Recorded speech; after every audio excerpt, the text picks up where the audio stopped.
Salam, selamat malam. Perkenalkan, nama saya Peter Malaikai, NIM 1903030030. Saya dari kelas A, jurusan Sosiologi, Fakultas Ilmu Sosial dan Ilmu Politik, Universitas Nusa Cendana Kupang. Kali ini saya akan menjelaskan dari metode penelitian sosial dari bukunya pertemuan yang ke-6. Di sini saya akan membahas tentang metode biografi dalam penelitian. Jadi yang pertama itu perbedaan yang murni logis antara fakta dan nilai tidaklah cukup fancy. Jadi desakan dan nada di kali ini dramatis. Dengan yang ini perbedaan telah dipanggil berhubungan dengan kontingen keadaan, antara lain kebutuhan untuk memberikan sosiologi sebuah letusan akademik awal. Yang kedua itu fakta sebagai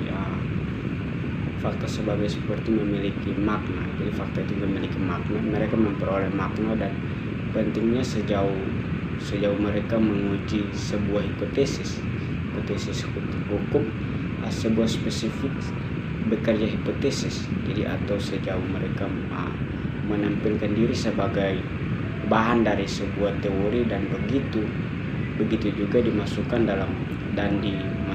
ke dalam teori tersebut. Yang ketiga itu fakta ini demikian memiliki sebuah arti atau bermain sebuah penting.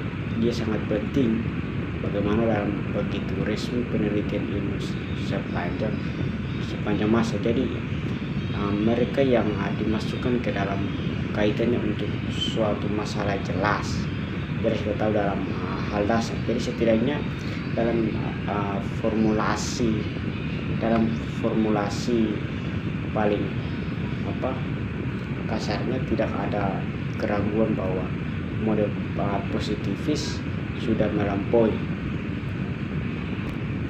Jadi yang berikut itu kita harus akui bahwa epistemologitivitas dalam hal itu menghilangkan dimensi historis dan fenomena sosial. Jadi konsep sains ini muncul secara tak terelakkan. Jadi dia muncul secara tak terelakkan, miskin dan berkurang di antara nepotivitas. Kemungkinan hanya sarjana dengan budaya ensiklopedis seperti Otto Neo biasanya memahami ekonomi dan sosiologi sebagai ilmu empiris dalam arti penuh, terlepas dari sifat historisnya.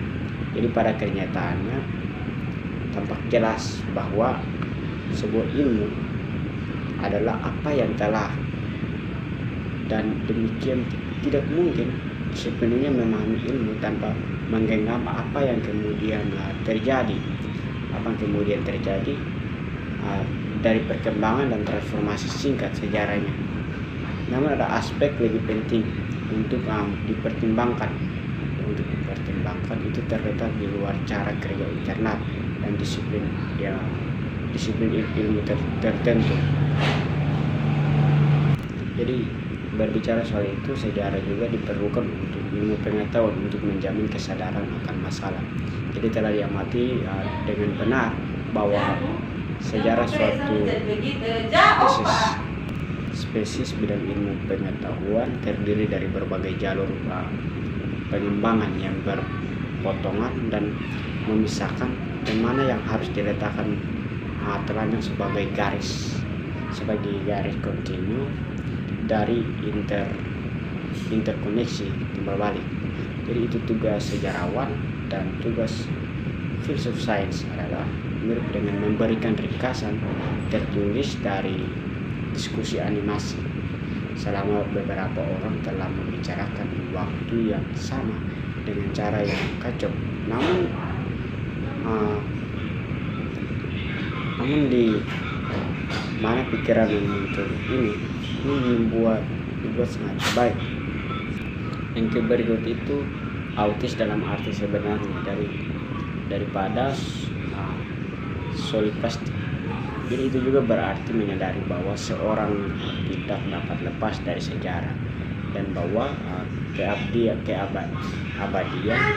yang dibandingkan dari kepastian ilmu mutlak saja. Bukti pasti dari ketidaktahuan dan anggapan yang tidak dapat diatasi. Jadi krisis sosiologi yang terus menerus menjadi ilmu substitusi jadi terletak di keunggulan itu lebih lanjut, mengingat esensinya sifat dasar dan cara melanjutkan sosiologi.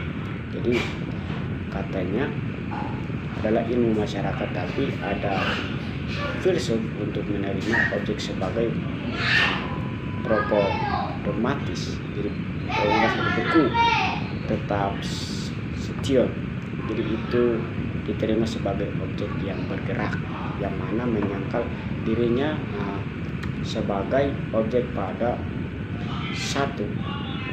Ia diajukan seperti itu. Jadi apa pelajaran tentang kesopanan bagi mereka yang menulis dan berbicara tentang sains tanpa memperhatikan. Jadi yang akan terlibat dahulu mendeskripsikan dan bahkan mendahului tulisan karakter esensinya dari luar. Yang berikut itu ekonomi budak bagi Aristoteles. Jadi budak adalah manusia yang kegunaannya sedikit berbeda dari hewan, terutama yang disebut hewan peliharaan. Apalagi orang Yunani punya istilah untuk didefinisikan budak yang netral.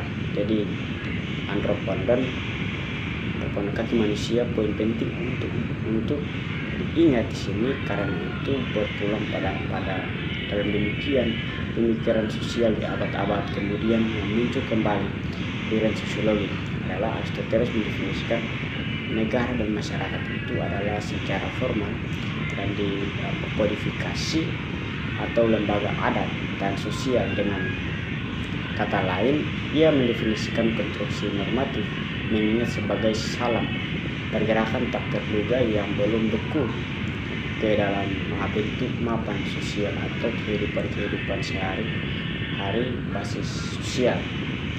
Jadi sehari-hari basis sosial masyarakat dipandang sebagai tekanan dari bawah. Jadi ekstrain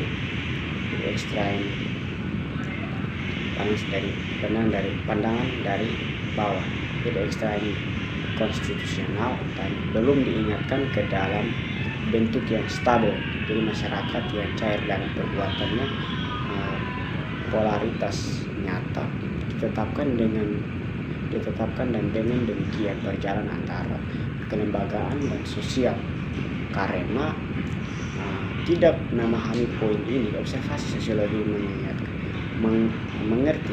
menggambarkan sia-sia selama 2 abad memilih untuk subjektif. Ia adalah masalah yang salah.